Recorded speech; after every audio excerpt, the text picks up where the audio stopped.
Now that we've covered what the rotator cuff is, how rotator cuff injuries commonly present, and what to avoid, let's go over some foundational exercises you can begin at home to start reducing pain, improving movement, and restoring shoulder control and stability.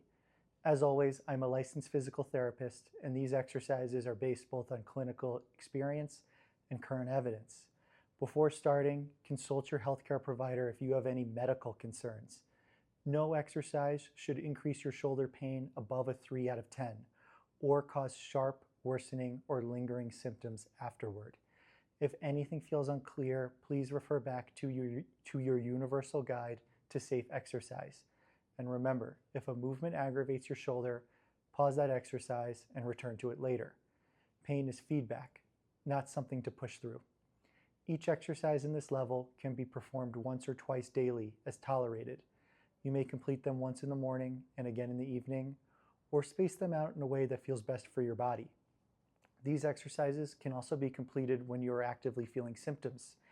These exercises are designed to be the medicine for these conditions.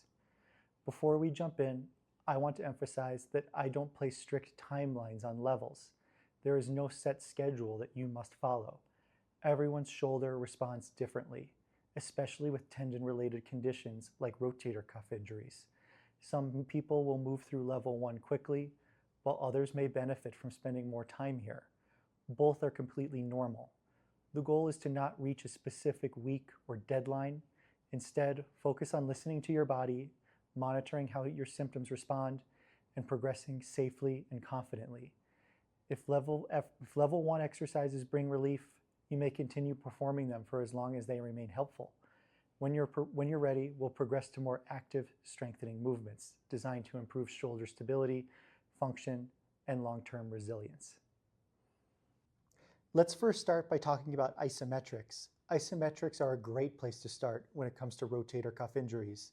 These are exercises that help turn on our muscles again and get blood flow to our tendons without overdoing it or aggravating the tendons. All you're going to need is just a simple towel. The first exercise that we're going to do is called an isometric abduction. So it's as if we're going like this, but instead we're going to put the towel on the wall. My elbow is going to bend to 90, and then I'm just pushing the back of my forearm lightly against the wall with about 25 to 50% of my maximal force. Once I'm pressing, I'm going to hold that for 45 seconds. 45 seconds for 5 times has been shown to calm down tendon-related pains and injuries. Once you get to 5, you can relax. The next one we're going to do is an external rotation isometric. So instead of going like this, I'm going to put the towel down on the wall. My elbow is going to be bent to 90, and then I'm gently pushing the back of my fist into the wall here. I'm holding for 45 seconds, and then I'm relaxing, and I'm going to repeat 5 times. You can do this once or twice daily in the program that you're creating here. You can also do it if you're actively feeling shoulder pain. This is a great one to pull out to see if it helps calm down your active shoulder pain. The next set of exercises here are going to be some self-massage exercises that we can do to help get some blood flow to our rotator cuff tendons to help them heal. Getting to our rotator cuff tendons can be a little tricky, and it requires certain hand positioning and placements.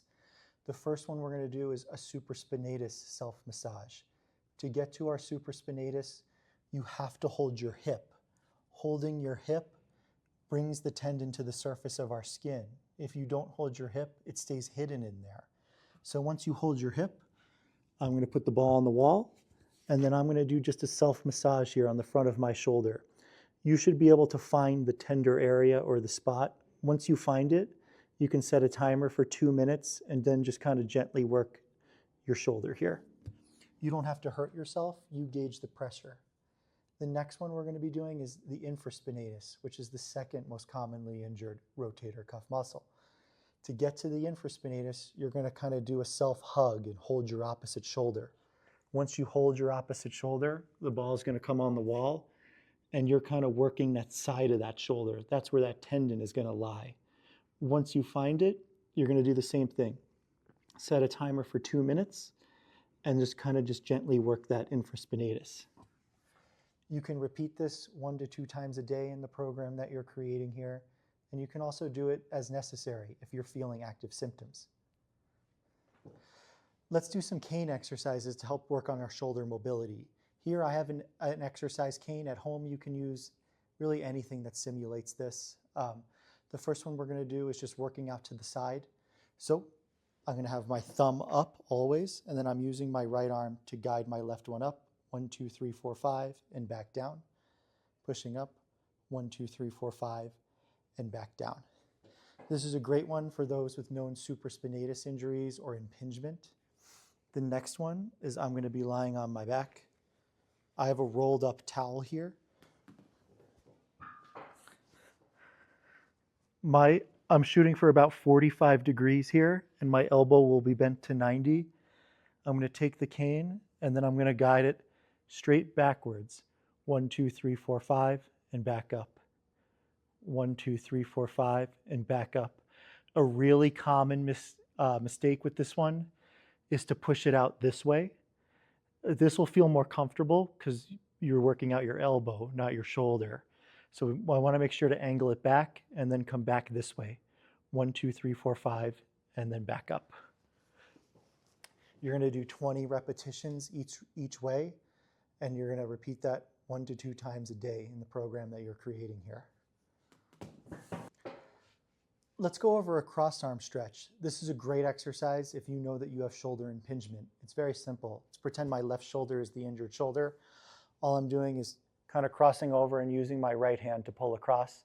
I should feel a nice stretch, and I'm going to hold that 30 seconds and then relax and then repeat.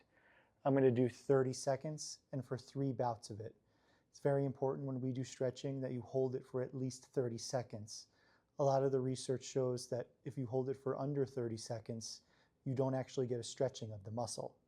You can repeat this 1 to 2 times a day in the program that you're creating here.